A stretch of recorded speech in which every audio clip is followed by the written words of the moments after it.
What's going on, guys? It has been quite a while since I posted any sort of video with an update on the Gap single cab.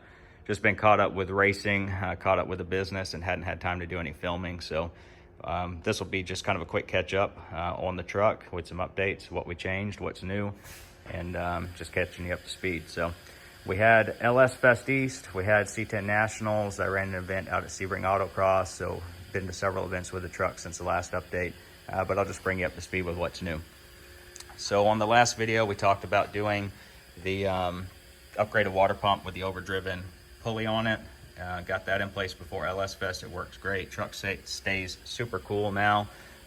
That custom water pump pulley is overdriven by the same percentage that my crank is underdriven with the balancer that I run to clear the turbo feeds, or oil returns rather. So that works great, staying nice and cool.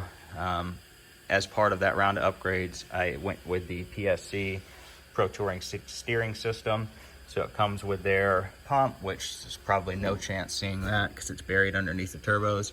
But the main reason that I wanted it, in addition to the better valving in the pump, was that it used a remote reservoir. So obviously the reservoir used to be on the pump itself, and it was buried underneath the turbo components. And an issue when you start getting, excessive power steering fluid temps on these is that they will sometimes create pressure and it'll purge through the cap, and I was worried about creating a fire. So ended up going with PSC system. I was able to put the remote reservoir in a more optimal location, and it uses a remote pop-off valve too. So in the event that we were to overpressurize the system, which is probably never going to happen, but just in case it did, it runs all the way over here to their pop-off valve, and it'll purge on that side nice and far away from any source of ignition to create a fire. So really happy with that. Again, I did it for kind of the safety aspect, but the steering feel is so much better. I don't have any screaming from the pump on course. I don't have to feel like I have to drag the truck around from the steering wheel. The steering feel remains pretty constant. So that ended up being a really nice upgrade for this setup, outside of the benefit of decreasing the fire risk. So that was definitely something that I'm glad I did. You guys have seen it online. Obviously, the truck's got a little bit of aero on it now. We built the front splitter in-house, and that's been kind of a big hit. Everybody likes it. Whether or not it provides any actual aerodynamic benefit, well, I don't have a wind tunnel, so we don't know. However, I did duct it. The truck has a low mount intercooler on it, so I did duct it to where that opening funnels air through the low mount intercooler, and there has been a noticeable decrease in air temps, especially at speed. So it definitely is effective in that regard. So tangible benefit there outside of the cool factor of looking good and arguing whether or not it actually creates any front downforce. In addition to that, we also went with the adjustable rear spoiler on it. K Designs did this for us.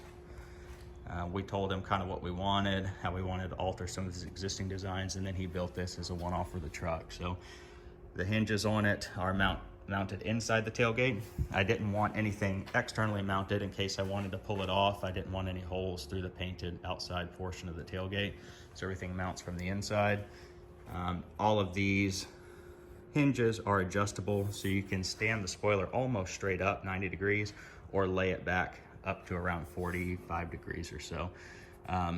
Again, how much of a benefit that creates on the truck, no way to tell without a wind tunnel, but if anything, it looks cool, and I'm sure it does provide a little bit of rear downforce, and I like that it's pitch adjustable depending on whether or not we want more or less drag. Another big major change that we did, you guys saw this online, we partnered with LSMFG to release these Gap 16-inch 6-piston big brake kits for the front and rear of the 99 to 18 GM trucks. So I am running our system on this truck, front and rear.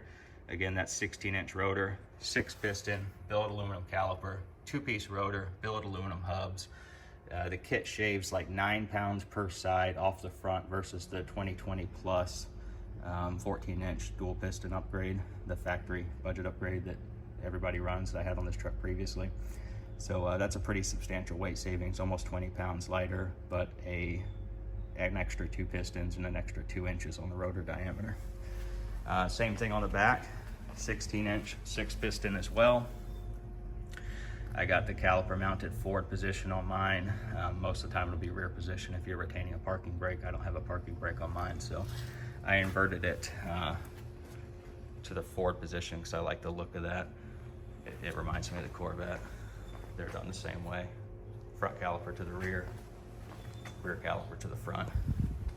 Just a little nuance, doesn't change anything, just a personal preference. Anyhow, with the 16-inch 6-piston front and rear, a lot of concern about bias comes into play. However, bias is maintained by running a significantly smaller piston area on the rear. So with the rear having a smaller piston area, it affects the fluid dynamics and it helps maintain bias. But in addition to that, I don't know if I'll be able to see, if you'll be able to see down here, but I've got an adjustable proportioning valve just inside the rear tire, so I can reach in there and adjust brake bias or knee points to the rear as well. So we did a lot of playing around with that at LS Fest. It took me a little while to get the bias dialed in to what this truck likes, because it is nose heavy, and when you get on the brakes, it wants to unload the rear, and while it would brake great at certain speeds, then it would lock up the rears at higher speeds because I would get more forward weight transfer. So finally got that dialed in basically at the end of the event. Spun the truck around once or twice, just locking the rear brakes unexpectedly, trying to trail brake a corner that I shouldn't have. But long story short, got that dialed in. I'm very happy with how it's performing now. We had it resolved by C10 Nationals and ended up taking first place in the 99 to 07 class in C10 Nationals in Nashville. Sort of a gimme. Kenneth Douglas and John with the green truck, work truck, both of them didn't make it to finals. It was kind of a hard course for everybody. It's hard on equipment, had a lot of guys breaking stuff. They weren't able to make it to the finals, so we really couldn't run it out with the fastest trucks out there. I had my own trouble too, but was able to get it back together for finals without issue. Had an issue with O2 sensor for the Holly getting eaten, and picked one of those up at O'Reilly's like the night before the finals and got it swapped so I didn't have to run it on open loop, and broke the water pump pulley. Just rattled it loose, banging it off the limiter.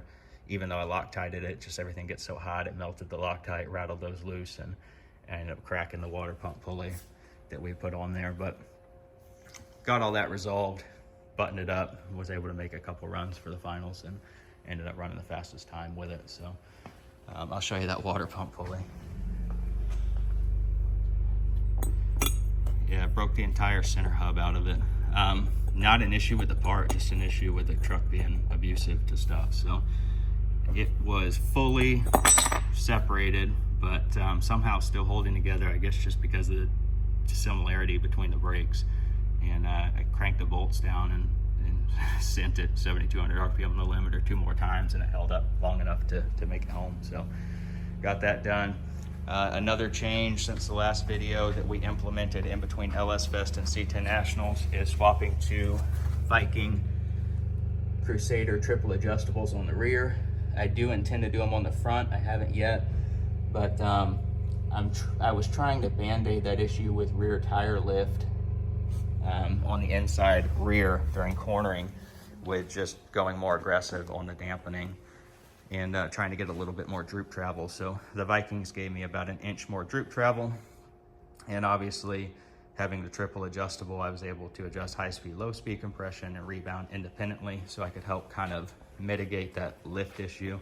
Still haven't completely resolved it. It is still kind of the Achilles tendon of this combination. I can't seem to keep that inside rear tire in contact, and when it lifts or unloads, then I lose all forward bite because I run a true track in the truck, and the way that it bias is the load is if one of the tires has 0 load, it's completely unloaded in the air, or just completely no weight on it, it'll send all the power to the unloaded tire, and then the outside tire that's still in contact isn't getting any torque sent to it, and the truck basically lays over, and I'm free revving and waiting for the tire to set back down before I get back on the throttle. So still battling that issue. I think it's a geometry problem or maybe a roll center issue in the rear.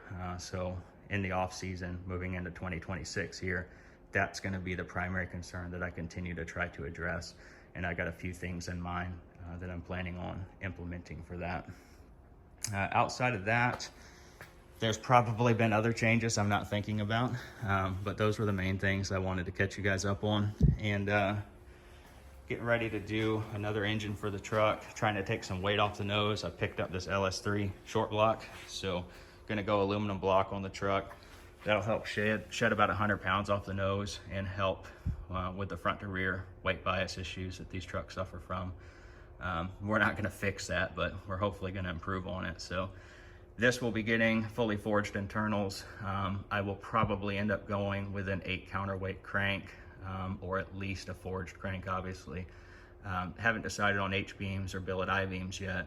We'll do a forged piston in it. And the goals for the new motor is to be able to, one, be more reliable so I don't have to grit my teeth every time I turn the turbos up, but also be capable of turning 8,000 RPM. So right now I have the limiter set on this combo, I think at like 7,400, maybe 7,200. And I end up riding the limiter sometimes with this just because I'm coming up on a turn and it doesn't make sense to upshift only to have to downshift right, as soon as I enter the turn. So for me, it just saves more time riding the limiter into the corner, holding the gear through the corner, and then being ready to exit without a downshift. But I think if we can stretch that out to 8,000, it'll just give me a little bit more headroom, in those situations. And of course, 8,000 RPM on a twin turbo LS always sounds sick too. So little side benefit there, but that about catches it up. We've got probably a few months before this thing sees any sort of event again. The only thing on my personal schedule that I have planned for the truck, outside of maybe some local events for testing, will be Pro Touring Truck Shootout 2026. So we have quite a bit of time left before we have to start thinking about that. So we'll definitely go through a lot of considerable changes. I'll try to keep you guys up to date on those as they happen. And I guess one last thing that I forgot to mention when we were talking about the PSC system is I upgraded the steering cooler as well. You can see the AN lines there that run to the power steering cooler, which is a plate style cooler that I mounted that gets airflow through the snorkel and the bumper. And that seems to work great. I don't have the temperature sending unit wired yet. That's on my short list. We're gonna get that done just to see how cool things are staying. But absolutely no issue with the power steering after going to that cooler setup with the PSC. So again, definitely something I'd recommend to you truck guys. Take a look at that. We can get you the PSC kit. I can get you everything that we put on this truck. If it's something that you want to do, just give me a shout and we'll get you set up. All right, guys, until next time, we'll talk to you then.